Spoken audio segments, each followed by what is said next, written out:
नमस्कार दोस्तों, decode exam में आप सभी का स्वागत है। आज की क्लास में हम लोग डिस्कस करेंगे मॉक टेस्ट 17 जो कि आपके यूपीपीसीएस प्रीलिम्स 2026 के लिए बहुत ही महत्वपूर्ण है। तो चलिए आज की क्लास को स्टार्ट करते हैं मेरे साथ ऐश्वर्या सिंह के साथ। क्लास में किसी भी तरीके का डाउट होगा तो आप लोग मुझे कमेंट बॉक्स में बताएंगे। जो प्रश्न दिए गए हैं टेस्ट में आपको, ये इंग्लिश और हिंदी दोनों माध्यम में दिए गए हैं। तो जिस भी माध्यम से आप हैं उस माध्यम में प्रश्नों को पढ़िए और उत्तर देने का प्रयास करिए। पहले प्रश्न को हम देखते हैं। भारत के निम्नलिखित में से किस राज्य में सूर्य की किरणें लंबवत नहीं होती हैं? In which of the following state of India the rays of the sun not vertical, ठीक है, वर्टिकली नहीं फॉल करती है सन रेज। बिहार, छत्तीसगढ़, मणिपुर, राजस्थान। तो वीडियो को पॉज करिए और सोचिए इसका सही उत्तर क्या होगा। अच्छा, इसी से रिलेटेड एक और प्रश्न मैं आपसे पूछती हूं। आपने कई विभिन्न परीक्षाओं में यह प्रश्न देखा भी होगा कि ट्रॉपिक ऑफ कैंसर जो कर्क रेखा है वो भारत के किन किन राज्यों से होकर गुजरती है? प्रश्न देखा होगा ये कि जो ट्रॉपिक ऑफ कैंसर है, कर्क रेखा है, वो भारत के किन किन राज्यों से होकर गुजरती है। आप में से सारे स्टूडेंट्स याद भी कर लेते हैं गमछा झार मित्र पर, ठीक है, इस ट्रिक से आप याद कर लेते हैं। तो अगर हम देखें तो जो ट्रॉपिक ऑफ कैंसर है वो आपके छत्तीसगढ़ से होकर गुजरती है और राजस्थान से होकर गुजरती है, लेकिन बिहार और मणिपुर से होकर नहीं गुजरती है। और इस प्रश्न का भी जो सही उत्तर है वो क्या है? वो बी है, ठीक है। अगर ध्यान से देखिए, नॉट पूछा है, ठीक है, कहां पर नहीं वर्टिकली फॉल कर रही है, तो बिहार और मणिपुर में नहीं। और अगर आप देखेंगे छत्तीसगढ़ और राजस्थान में एक समय होगा जब सूर्य की किरणें डायरेक्टली वहां पर फॉल करेगी, क्योंकि यहां से ट्रॉपिक ऑफ कैंसर आपकी पास हो रहा है, ठीक है, कर्क रेखा पास हो रहा है। बी आपका सही उत्तर है। अब थोड़ा सा मैं आपको समझाती हूं। यहां पर ध्यान दीजिएगा, ये क्या है? ये ग्लोब है। ये क्या है? विषुवत रेखा है, इक्वेटर है 0 डिग्री, ठीक है। यहां पर अगर आप ऊपर जाएंगे तो 23.5 डिग्री नॉर्थ है जो कि कर्क रेखा है, ट्रॉपिक ऑफ कैंसर है। यहां पर अगर आप नीचे आएंगे तो ये क्या है? 23.5 डिग्री साउथ है जो कि मकर रेखा है, ट्रॉपिक ऑफ कैप्रिकॉर्न है। अब यहां पर जो सूर्य की किरणें हैं वो डायरेक्टली आपके ट्रॉपिक ऑफ कैंसर पर किस दिन फॉल करती है? तो 21 जून को, याद रखिएगा, ठीक है। और दूसरा ध्यान रखिए, प्रश्न यहां से भी बनता है, सूर्य की किरणें डायरेक्टली आपके ट्रॉपिक ऑफ कैप्रिकॉर्न पर, मकर रेखा पर किस दिन फॉल करती है? तो 22 दिसंबर को। और 21 जून और 22 दिसंबर के बीच में अगर हम देखेंगे सूर्य की किरणें अलग अलग आपके अक्षांश पर डायरेक्टली फॉल करती है, ठीक है। तो देखिए यहां पर लिखा भी है, कर्क रेखा एवं मकर रेखा के बीच, बीच की बात की गई है यहां की, ठीक है। कर्क रेखा एवं मकर रेखा के बीच के सभी अक्षांशों पर सूर्य वर्ष में एक बार दोपहर में सिर के ठीक ऊपर होता है। एक बार, यहां पर ध्यान दीजिएगा, वर्ष में एक बार दोपहर में सिर के ठीक ऊपर होता है। क्योंकि कर्क रेखा भारत के गुजरात, राजस्थान, मध्य प्रदेश, छत्तीसगढ़, झारखंड, पश्चिम बंगाल, त्रिपुरा, मिजोरम राज्यों से होकर गुजरती है और इसीलिए हम कह सकते हैं राजस्थान एवं छत्तीसगढ़ में सूर्य की किरणें लंबवत है, जबकि बिहार और मणिपुर राज्य जो है वो आपके कर्क रेखा पर नहीं है। इसी वजह से हम कह सकते हैं वहां पर जो सूर्य की किरणें हैं वो लंबवत नहीं है, ठीक है, वर्टिकली नहीं फॉल कर रही है। ये चीज क्लियर हो गया। ध्यान रखिएगा, क्लास इस तरीके से भी प्रश्न पूछा जा सकता है। ये एक आसान प्रश्न था मैं कहूंगी, लेकिन थोड़ा सा सोचना था आपको। मैंने आपको बताया है कि आप लोग ने तो ये याद ही किया है गमछा झार मित्र पर, जिसमें गा से गुजरात है, ठीक है, म से क्या है? मध्य प्रदेश है, गमछा छा से क्या है? छत्तीसगढ़ है, ठीक है, झार से झारखंड है, मित्र पर है ना, मित्र आपका मिजोरम त्रिपुरा हो गया, गमछा झार मित्र पर पश्चिम बंगाल हो गया और राजस्थान हो गया, ठीक है। ये याद रखिएगा, ये आपके स्टेट्स हैं, राज्य हैं जहां से कर्क रेखा आपकी क्या पास हो रही है, Tropic of Cancer 23.5 degree north. चलो दूसरे प्रश्न को देखते हैं, कहीं पर भी डाउट होगा तो बताइएगा। इस प्रश्न को देखिए, मैं थोड़ा सा साइड होती हूं। कंसिडर द फॉलोइंग स्टेटमेंट, निम्नलिखित कथनों पर आपको विचार करना है। दादरा और नगर हवेली जो 1961 में भारत का हिस्सा बने, पर पुर्तगालियों का शासन था। ठीक है, दादरा और नगर हवेली पर आपके पुर्तगालियों का शासन था, ये बिल्कुल सही है। चंद्रनगर पर फ्रांसीसियों का शासन था। गोवा को 1961 में स्वतंत्रता मिली। तो बताइए यहां पर बोला गया है कौन से कथन आपके सही हैं। यहां पर ध्यान से देखोगे तो तीनों ही कथन आपके बिल्कुल सही हैं।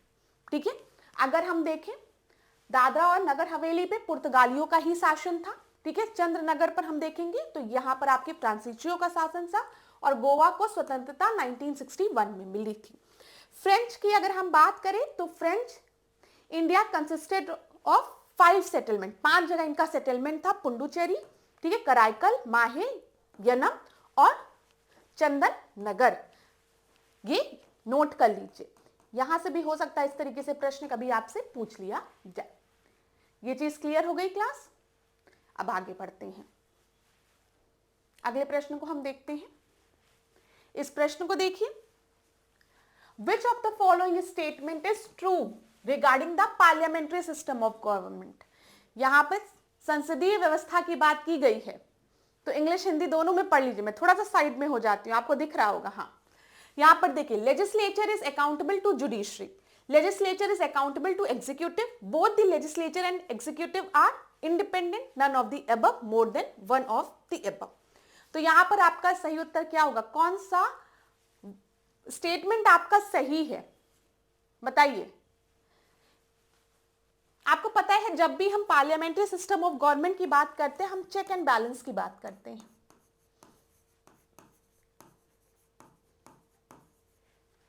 हम कहते हैं टुगेदर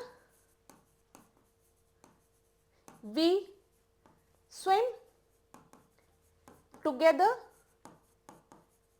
वी सिंक। और ध्यान दीजिएगा, जब भी संसदीय व्यवस्था की बात होती है, पार्लियामेंट्री सिस्टम ऑफ गवर्नमेंट की बात करते हैं, चेक एंड बैलेंस की बात करते हैं, यहां पर जो एग्जीक्यूटिव होते हैं they are responsible towards the legislature. ये जो दिया गया है legislature is accountable to the executive, ये आपका उल्टा कर दिया गया है। विधायिका कार्यपालिका के प्रति जवाबदेही नहीं रखती है, यहां पर जो एग्जीक्यूटिव है वो लेजिस्लेचर के प्रति जवाबदेही रखते हैं। तो चेक एंड बैलेंस। हाँ, और आपको पता है कि अगर नो कॉन्फिडेंस मोशन पास हो गया, अगर जो विश्वास है, ठीक है, वो पार्टी ने अपना खो दिया, तो लोकसभा आपकी डिसॉल्व भी हो जाती है। ये चीज पता है ना। तो यहां पर आपका सही उत्तर जो है वो डी होगा, क्योंकि कोई भी स्टेटमेंट सही नहीं है। ध्यान दीजिएगा, पार्लियामेंट्री सिस्टम में एग्जीक्यूटिव जो होते हैं वो रिस्पॉन्सिबल होते हैं टुवर्ड्स द लेजिस्लेचर। ठीक है, चलिए आगे बढ़ते हैं। डी आपका सही उत्तर है। इस प्रश्न को अब हम देखते हैं। क्या प्रश्न दिया गया, थोड़ा बड़ा है तो मैं साइड में हो जाती हूं। एजर्शन रीजन पे बेस्ड प्रश्न है। ये एजर्शन दिया गया है, इधर रीजन दिया गया है। कथन कारण, initially the Turkish administration was primarily a military administration. The country was divided into fragments blocked in the form of इक्तास among the leading military commanders। चलो, यहां पर क्या बोला गया है, प्रारंभ में हम कह सकते हैं कि तुर्की प्रशासन सैनिक प्रशासन का प्रधान था। ठीक है, अग्रणी सैनिक नायकों के बीच देश को इक्ता के रूप में खंड विभाजित कर दिया गया था। दोनों ही बिल्कुल सही है, बिल्कुल सही है। स्टार्टिंग में हम देखते हैं, जब हम तुर्किश एडमिनिस्ट्रेशन को देखते हैं तो वो एक तरीके का मिलिट्री एडमिनिस्ट्रेशन ही है। यहां पर जो कंट्री थी वो वेरिएंट फ्रेगमेंट्स में, ब्लॉक्स में डिवाइडेड थी। ठीक है, जो कि इक्ता फॉर्म करते थे द लीडिंग मिलिट्री कमांडर्स। ए आपका सही उत्तर यहां पर हो जाएगा। क्लियर है क्लास। एक बार व्याख्या पढ़ देती हूं, यहां पर देख लीजिए। तुर्की प्रशासन व्यवस्था में सैनिक संगठन का विशेष महत्व था। सुल्तानों की सैन्य व्यवस्था का शुभ आरंभ इल्तुतमिश के शासनकाल में हुआ था। इसके समय शाही सेना को एक कल्ब केंद्रीय सेना या कल्ब ए सुल्तानी कहा जाता था। हो सकता है परीक्षा में इस तरीके से भी प्रश्न पूछ ले, लेकिन अभी तक पूछा नहीं गया है।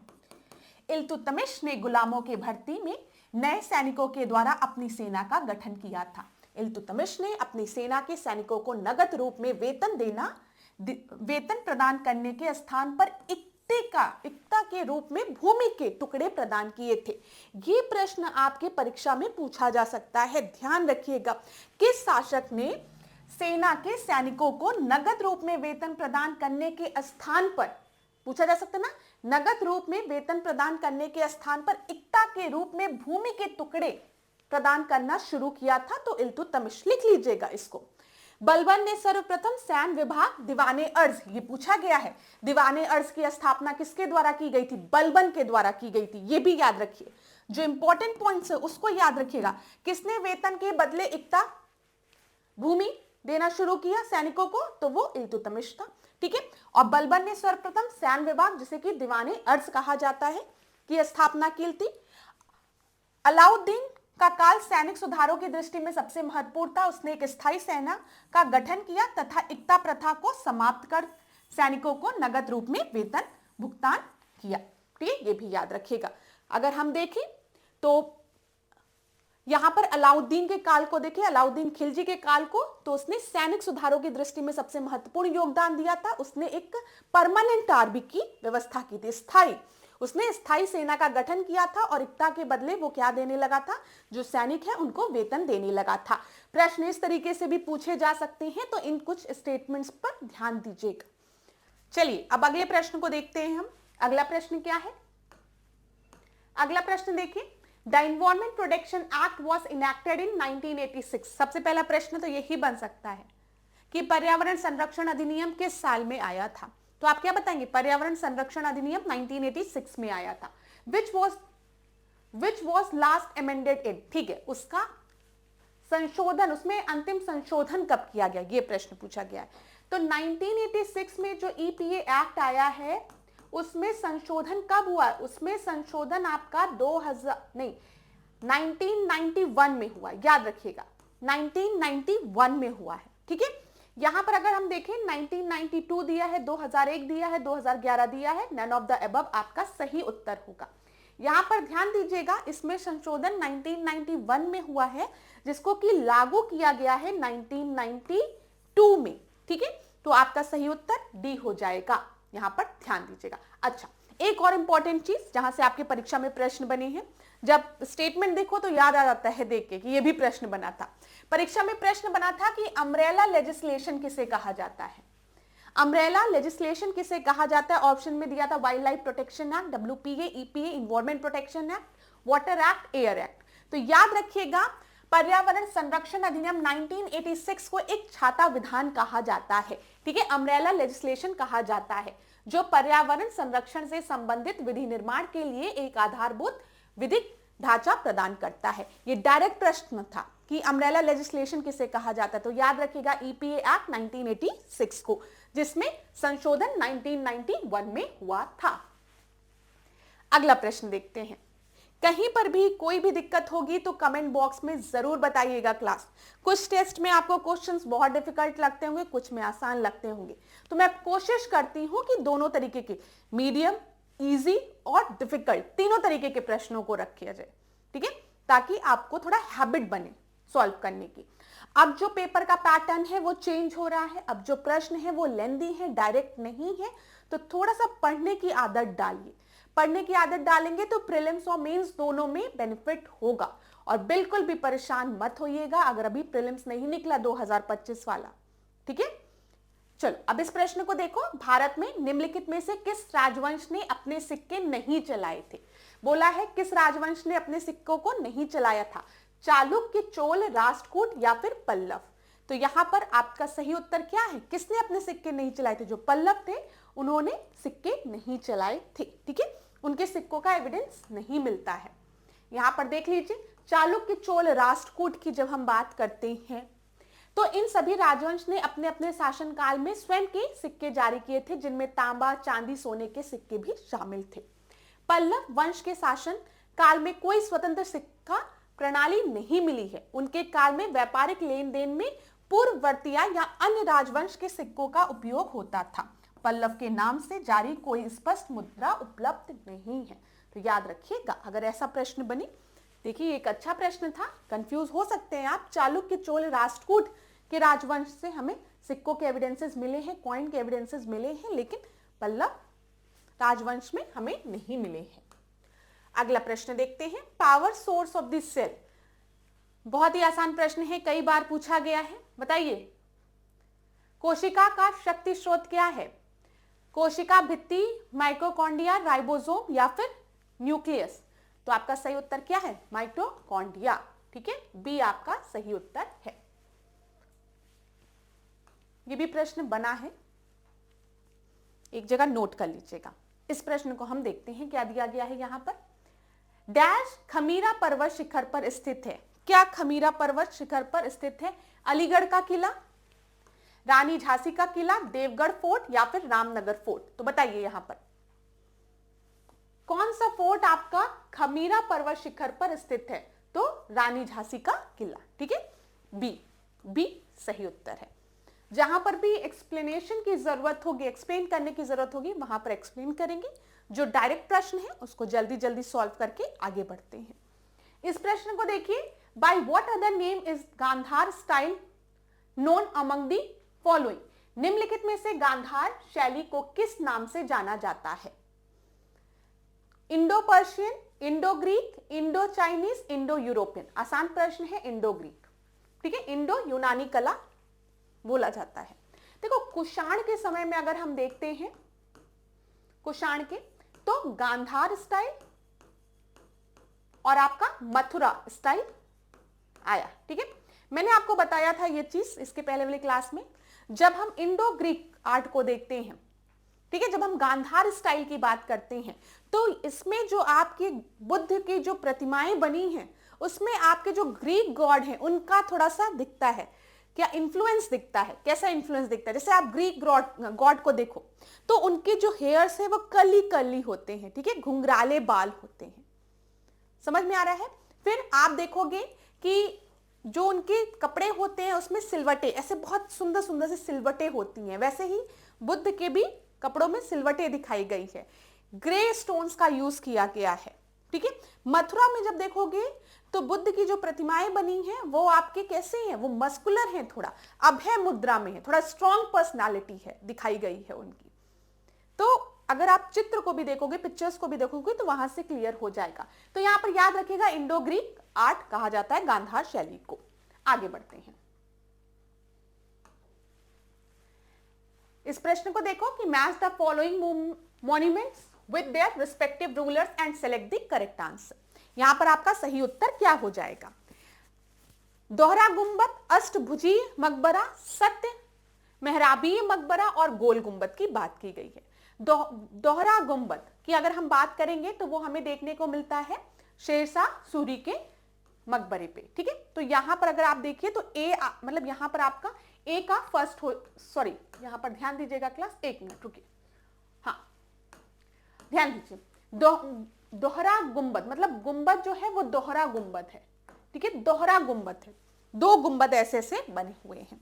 तो ये किसके में देखने को मिलता है? ये सिकंदर लोदी के मकबरे में देखने को मिलता है। अष्टभुजीय मकबरा की अगर हम बात करेंगे तो शेरशाह सूरी के मकबरे पे। ठीक है, सत्य मेहराबीय मकबरा की बात करेंगे तो बलबन और गोल गुंबद मोहम्मद आदिल शाह। तो यहां पर आपका सही उत्तर बी हो जाएगा। अगर आपको वीडियो को पॉज करके देखना है तो एक बार आप देख सकते हैं, प्रश्नों को पढ़ लीजिए। यहां पर क्या दिया गया है? सिकंदर लोदी का मकबरा जो है वो कहां पर है? लोदी गार्डन दिल्ली में है, ये आपको पता है। ठीक है, यहां पर आपको दोहरा गुंबद मकबरा देखने को मिलता है। शेरशाह सूरी के मकबरा की अगर हम बात करेंगे तो वो सासाराम में है। कहां पर? बिहार में।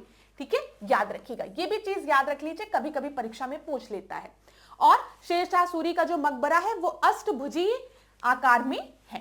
ठीक है, बलबन के मकबरे की बात करेंगे तो ये कहां है? दिल्ली में, महरौली में। ठीक है, यह प्रथम मकबरा है जिसमें भारतीय इस्लामिक पद्धति का प्रयोग करते हुए मेहराब का असली आकार दिया गया है। और मोहम्मद आदिल शाह के मकबरे की बात हम करेंगे तो ये गोल गुंबद, यहाँ पे गोल गुंबद देखने को मिलता है और ये कहां पर है? बीजापुर में है। तो ये भी याद रख लीजिएगा कि इनका मकबरा कहां है? सिकंदर लोदी का नई दिल्ली में है, आपको पता है। ठीक है, यहाँ पर आपको दोहरा गुंबद देखने को मिलता है। शेरशाह सूरी कई बार पूछा गया है, सासाराम बिहार में है।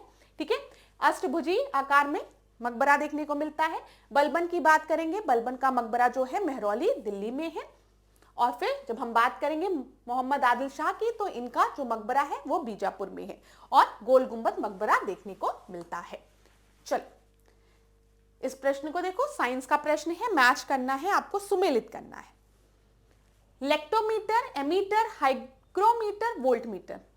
बहुत आसान प्रश्न है। लेक्टोमीटर, लैक्टोज की बात करते हैं तो दूध की बात करते हैं ना, लैक्टिक एसिड तो दूध की बात करते हैं, ठीक है। तो यहां पर लेक्टोमीटर क्या होगा, प्योरिटी ऑफ मिल्क, ए का फोर्थ दो जगह दिया गया है।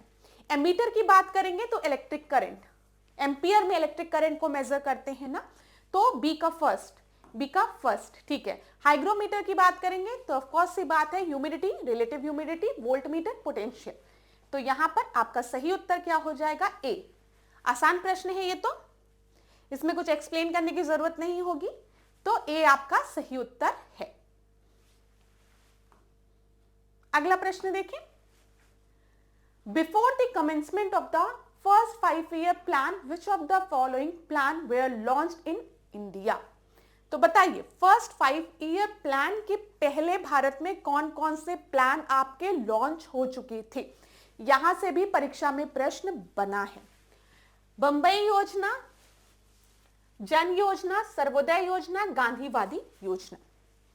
तो यहां पर जो तीनों योजनाएं हैं ना, ये फर्स्ट 5-year प्लान के पहले ही लॉन्च हुई थी।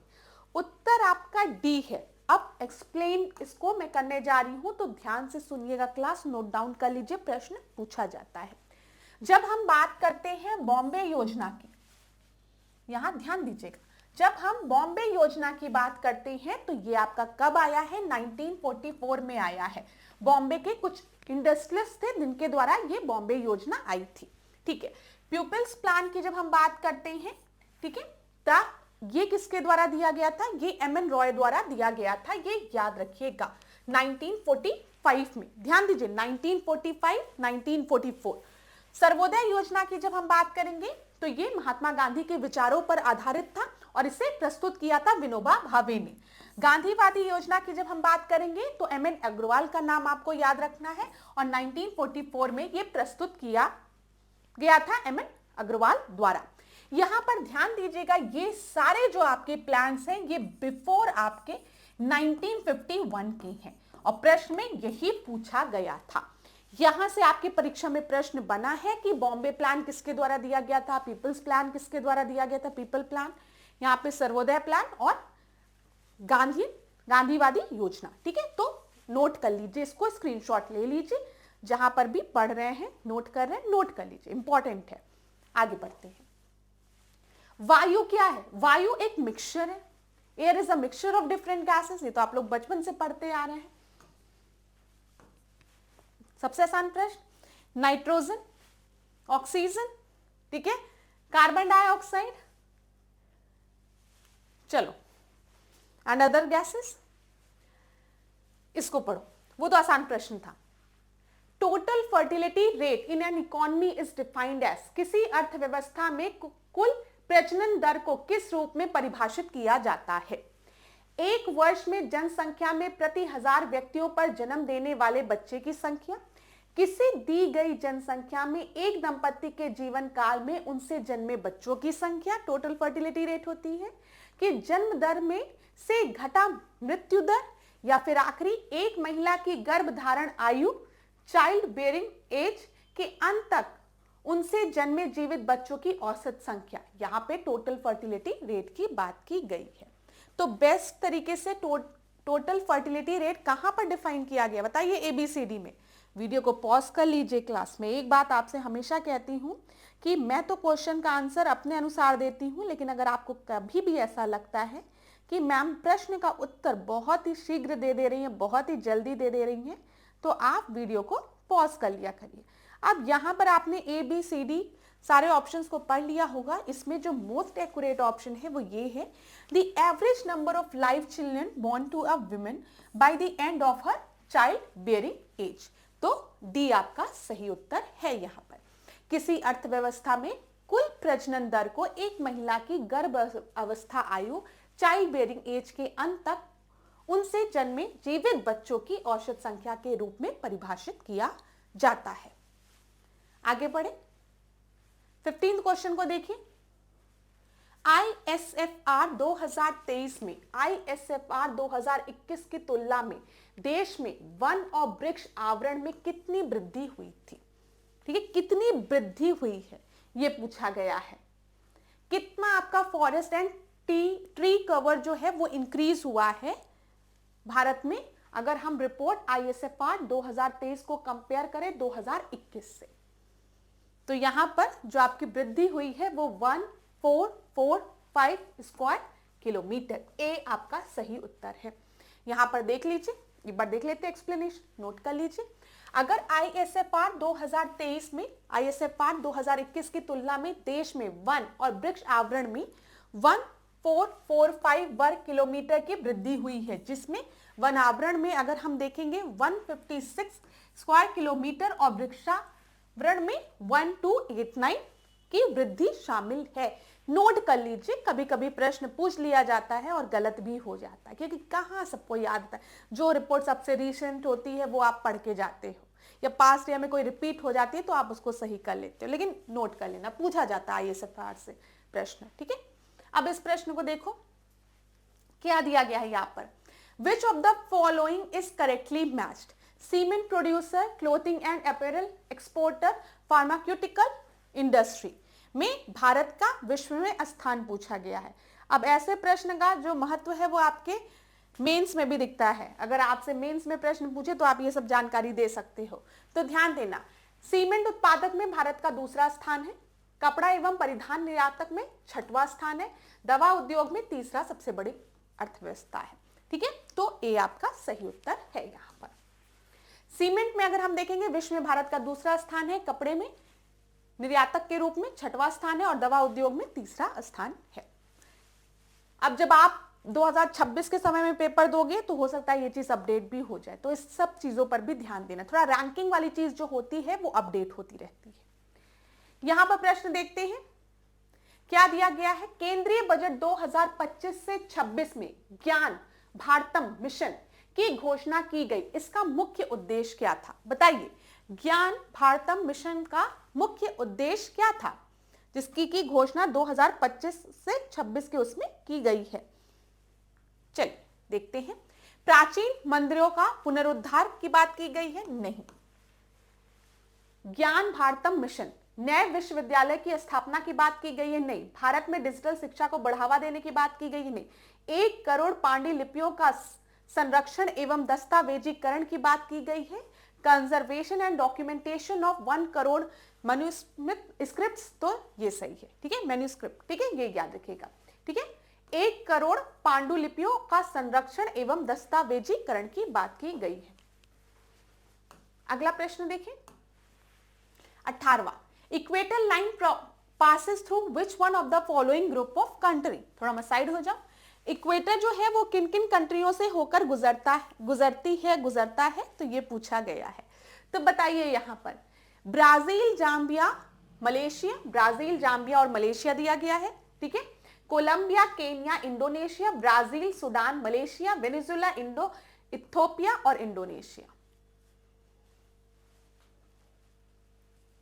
तो यहां पर ध्यान दीजिए, ब्राजील से होकर गुजरती, अगर हम साउथ अमेरिका में चले, कोलंबिया, इक्वाडोर, ये कोलंबिया से जाएगी, ब्राजील से जाएगी, ब्राजील से जाएगी। ठीक है, चलो, केन्या से हाँ, इंडोनेशिया से हाँ, तो यहां पे जो मोस्ट अप्रोप्रिएट है वो है बी। ठीक है, मैप में अभी देख लेंगे, हम देख लेते हैं इसको एक बार मैप में। बी आपका सही उत्तर है। आप ध्यान दीजिए, ये देखो, ये रहा, ये क्या है, ये ध्यान दीजिएगा क्लास, ये क्या है, ये साउथ अमेरिका है। ठीक है, साउथ अमेरिका से इक्वेटर गुजर रहा है। ये कौन सी कंट्री? इक्वाडोर। ठीक है, इधर कोलंबिया, ठीक है, और ये ब्राजील। क्लियर है? तो साउथ अमेरिका में हम देखेंगे तो इक्वाडोर, कोलंबिया और ब्राजील से होकर गुजर रही है।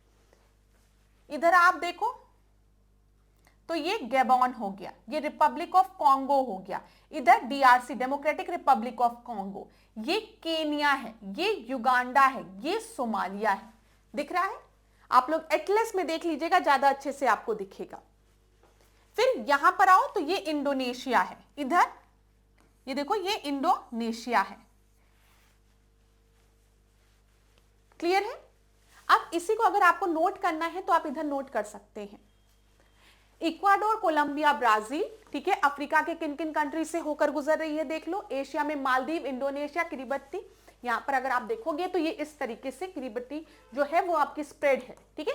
तो यहां पर एक पोर्शन से इक्वेटर होकर गुजर रहा है। और अगर किन किन वाटर बॉडीज से होकर गुजर रही है तो अटलांटिक, पैसिफिक, इंडियन ओशियन से। प्रश्न पूछ लिया जाता है एक एक, दो दो, तीन तीन साल के गैप में, फिर से रिपीट कर दिया जाता है। ट्रॉपिक ऑफ कैंसर, कैप्रिकॉर्न और इक्वेटर, ठीक है। चलो तो याद कर लेना। आगे बढ़ते हैं। Following are the mountain range of India, what is the correct order from east to waste?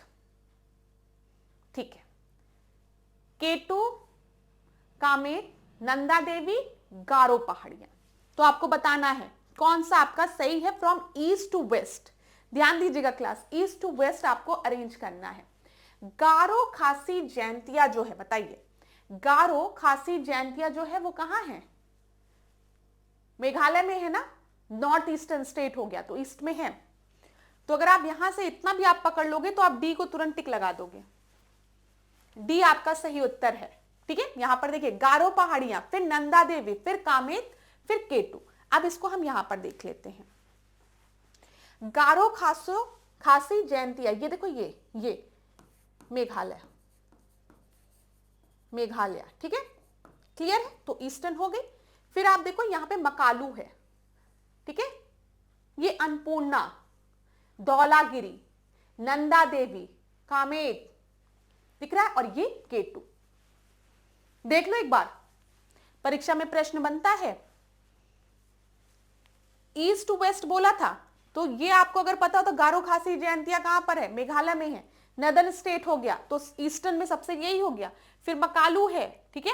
इधर देखो अन्नपूर्णा है, धौलागिरी है, नंदा देवी है, कामेत है, केटू है, ठीक है। ये कैराकोरम वाला रेंज, ट्रांस हिमालय में बोला जाता ना, कैराकोरम, लद्दाख, जास्कर, ये देखो कैराकोरम, लद्दाख, जास्कर, और आउटर रेंज में ये आपके शिवालिक आ गया, बीच में ग्रेटर हिमालय आ गया, ठीक है। तो इस तरीके से इसको पढ़ेंगे, 2-3 बार आप रिवाइज करेंगे, आपको खुद ही चीजें याद होती जाएगी। परेशान होने की जरूरत नहीं होती इन सब चीजों में, और परीक्षाओं में यहां से प्रश्न देखे ही जाते हैं। आगे बढ़ते हैं। इस प्रश्न को देखिए, विच of the following is correct chronological order. Chronological order में आपको बैटल्स को अरेंज करना है। वांडी वॉश, बक्सर, अंबुर, प्लासी। तो बताइए यहां पर आपका सही उत्तर क्या होगा? सबसे पहले कौन सा युद्ध हुआ है? हिंदू 1749 में आपका कौन सा युद्ध हुआ है? अंबुर का युद्ध हुआ है 1749 में,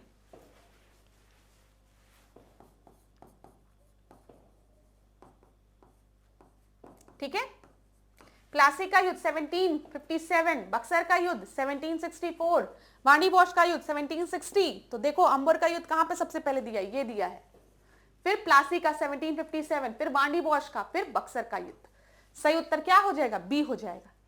प्रश्न महत्वपूर्ण है, ये मत सोचना कि आएगा पेपर में कर लेंगे, बैटल से रिलेटेड प्रश्न पूछ लिया जाता है। यहां पर देखो, अगर हम देखें अंबुर का युद्ध जो है वो 1749 में हुआ है।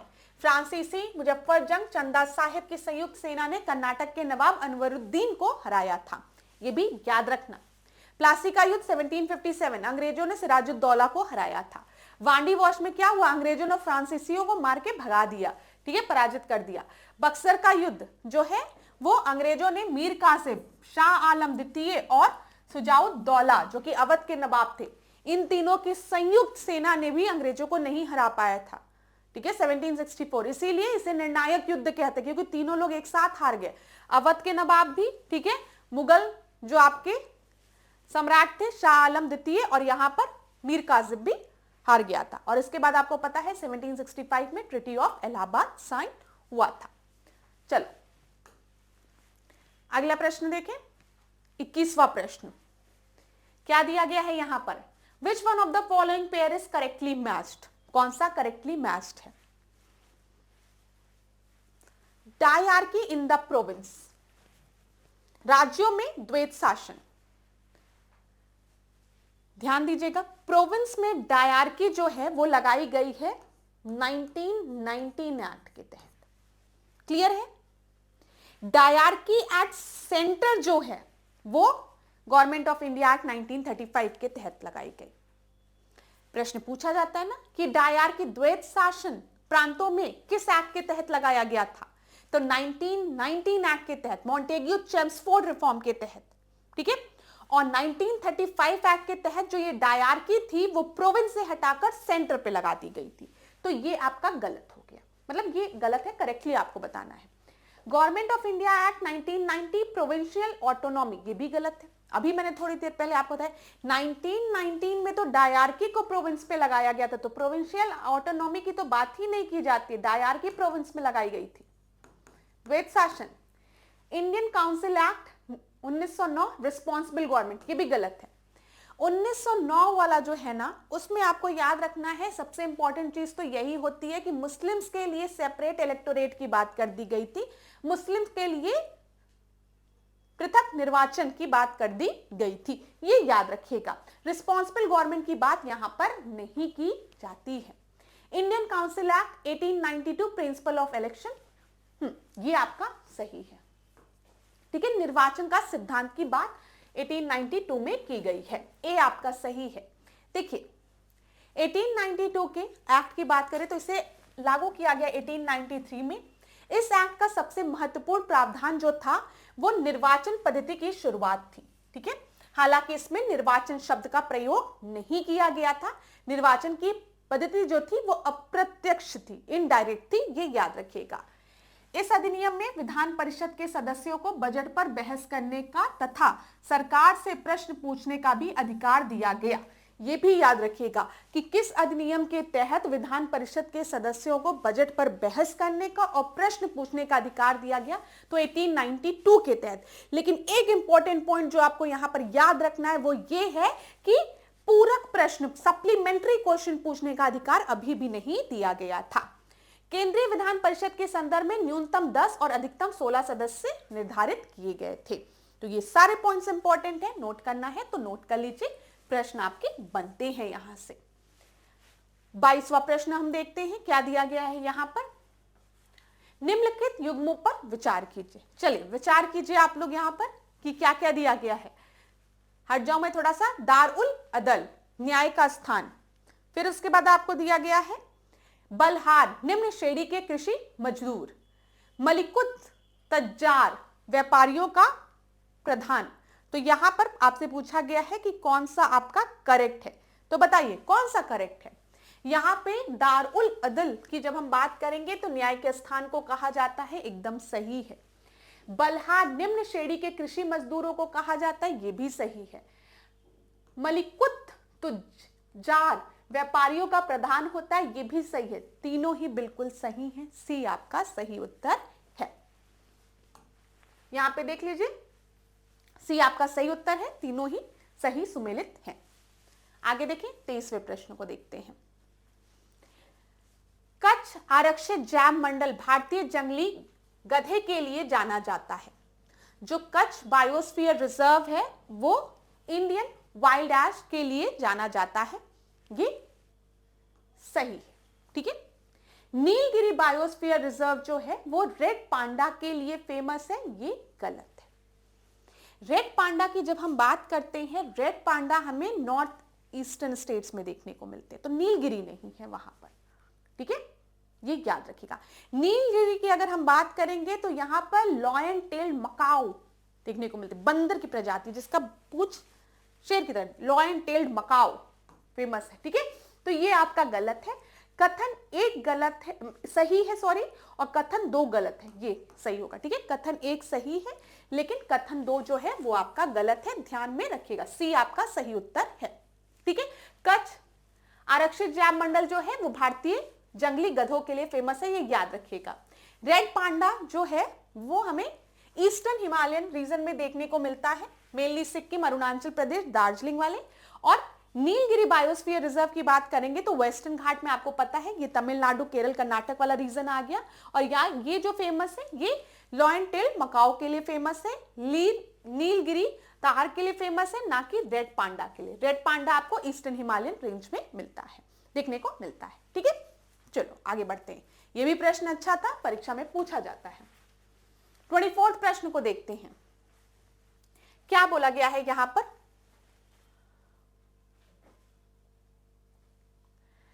निम्नलिखित में से किस भारतीय पुरातत्ववेत्ता ने पहली बार भीमबेटका गुफा को खोजा और उसके शैल चित्रों के प्रागैतिहासिक महत्व को उजागर किया। तो भीमबेटका केव को किसने डिस्कवर किया था, यह प्रश्न पूछा गया है। अच्छा, इंडस वैली साइट्स की जब हम बात करते हैं, ठीक है, वहां से भी प्रश्न पूछ लिया जाता है कि किसने खोज की थी, तो ध्यान दिया करिए ऐसे प्रश्नों पे। तो यहां पर आपको माधव स्वरूप वत्स दिया है, एसडी संकालिया दिया गया है, वीएस वांकटकर दिया गया है और बीएन मिश्र दिया गया है। और उत्तर आपका सही क्या है, वीएस वांकटकर। ठीक है, सी आपका सही उत्तर है। ये आज की क्लास का आपका आखिरी प्रश्न है। ठीक है, ये लास्ट क्वेश्चन है। 25 क्वेश्चन हम डिस्कस करेंगे। कार्बोहाइड्रेट, प्रोटीन और वसा के पाचन के लिए एमाइलेज, ट्रिप्सिन और लाइपेज। कार्बोहाइड्रेट, प्रोटीन और वसा के पाचन की बात यहां की गई है। और ठीक है, कार्बोहाइड्रेट, प्रोटीन, वसा के पाचन के लिए एमाइलेज, ट्रिप्सिन, लाइपेज जैसे एंजाइम की आवश्यकता होती है या किसके माध्यम से ग्रहणी में स्रावित होता है। अच्छा, ये किसके माध्यम से सिक्रीट होता है, ये याद रखिएगा। कौन सिक्रीट करता है इन्हें, ये पूछा गया है। ठीक है, पित्त, प्लाज्मा, लसिका, लिम्फ जिसे बोलते हैं, या फिर अग्नाशय रस, पेनक्रियाटिक जूस। तो क्लास ये यहां पर आपका ये पेनक्रियाज द्वारा सिक्रीट होता है, पेनक्रियाटिक जूस होता है, ये याद रखिए। डी आपका सही उत्तर है यहां पर। ठीक है, डी जो है वो आपका सही है। अग्नाशय रस पाचन एंजाइमों की ग्रहणी में स्रावित करता है। पाचन एंजाइम जैसे एमाइलेज, लाइपेज और ट्रिप्सिन की कोशिकाओं से निकलते हैं और अग्नाशय प्रवाहिका में प्रभावित होते हैं। ये देखिए, ये पेनक्रियाज है। ठीक है, ये आपका इंटेस्टाइन है ना, ये स्टमक। ठीक है, स्मॉल इंटेस्टाइन पढ़ते हो ना, लार्ज इंटेस्टाइन, तो वही बोला गया है। तो यहां पर याद रखिएगा पेनक्रियाटिक जूस होते हैं। क्लियर है। चलो, साइंस से रिलेटेड हम और भी प्रश्नों को आने वाली क्लासेस में इंक्लूड करेंगे, लेकिन आप मुझे कमेंट बॉक्स में एक चीज जरूर बताइएगा कि किस सब्जेक्ट में आपको ज्यादा दिक्कत होती है, किस सब्जेक्ट्स के क्वेश्चंस आपके ज्यादा गलत होते हैं, ये आप मुझे कमेंट बॉक्स में बताइए। फिर आपके कमेंट्स के अनुसार मैं क्या करूंगी, नंबर ऑफ क्वेश्चन उस सब्जेक्ट से बढ़ा दूंगी। तो क्लास रेगुलर क्लासेस को देखिए, थोड़े थोड़े ही क्वेश्चंस अभी हम डिस्कस कर रहे हैं क्योंकि अभी आपके परीक्षा में समय है। तो नंबर ऑफ क्वेश्चंस को हम लोग आगे बढ़ाएंगे, लेकिन रोज थोड़ा थोड़ा क्वेश्चन प्रैक्टिस करते हुए चलेंगे तो आपकी हैबिट बनी रहेगी। इसलिए मैं रोज प्रश्न डिस्कस करती हूँ और हर प्रश्न से जितने नए प्रश्न बन सकते हैं वो भी मैं आपको संभावना बताती चलती हूँ। तो अब आज के सेशन को यहीं पे एंड करूंगी मैं। लास्ट में आपसे जाते जाते फिर वही बात कहूंगी, इस पूरे फेज में सबसे ज्यादा भरोसा आपको खुद पर होना चाहिए। खुद पर भरोसा होने का मतलब ये नहीं है कि चद्दर उठाया और सो गए और कह देना कि मैम तैयारी मेरी हो चुकी है, क्वालिफाई तो होगा ही। खुद पर भरोसा रखने का मतलब ये है कि आपको निराश नहीं होना है, आपको अपना कर्म करना है, मेहनत करनी है। क्लास हमेशा याद रखिए, आपको आपके प्रश्नों का उत्तर आप खुद ही दे सकते हैं। ठीक है, अक्सर लोग कहते हैं ना कि आपने क्या अपने साथ समय बिताया, ये बहुत महत्वपूर्ण प्रश्न होता है जीवन का। ठीक है, हम जीवन में लोगों से किस तरीके से मिल रहे हैं, हम किस तरीके से बातें कर रहे हैं, ठीक है, ये हमारा हो सकता है दिखावा हो या हम उस तरीके के ना हो, क्योंकि ये चीज़ तो क्लियर होती है ना कि भिन्न भिन्न लोगों से, विभिन्न तरीके के लोगों से जब हम मिलते हैं तो हम उनके साथ अलग अलग तरीके से व्यवहार करते हैं। लेकिन जब हम एकांत में खुद अकेले बैठते हैं तो हम अपने जीवन को समझते हैं कि क्या हम जीवन में इस फेज में इससे ज्यादा मेहनत कर सकते थे कि नहीं। ठीक है, क्या हमने पूरी ईमानदारी के साथ अपना काम किया कि नहीं। ठीक है, इसका उत्तर आपको आप खुद ही दे सकते हैं, ये चीज याद रखिएगा। कोई और इसका उत्तर आपको नहीं दे सकता है। अगर आप किसी और से पूछने जा रहे हैं कि बताओ मैं पढ़ता था ना, मैंने अच्छे से पढ़ाई की, तो वो आपसे मन रखने के लिए भी बोल सकता है या फिर उसको लगे भी कि आपने पढ़ा था। लेकिन जब तक आपके खुद के मन से ये आवाज ना आए कि मैंने अपना 100% दिया, हाँ, अगर किन्हीं कारणों से मुझे सफलता नहीं मिली तो फिर वो उसके लिए मैं नहीं परेशान हो सकता हूँ। उसके लिए ईश्वर ने मेरे लिए कुछ और बेहतर रखा होगा। जीवन ऐसे ही चलता है, हमेशा याद रखिएगा। मैं हमेशा एक बात कहती हूँ कि कभी भी किसी का जीवन बहुत सुखद नहीं रहता है, या फिर किसी का जीवन में ऐसा नहीं कि कठिनाइयाँ नहीं आती हैं। जीवन का अर्थ ही होता है कठिनाइयों से भरा हुआ, ठीक है। लेकिन इन कठिनाइयों में हम अपनी भूमिका को किस तरीके से अदा करते हैं, ये बहुत ही महत्वपूर्ण है। ये हमेशा याद रखिएगा क्लास। सबसे पहले आपको वफादारी अपने खुद के प्रति दिखानी है, ठीक है।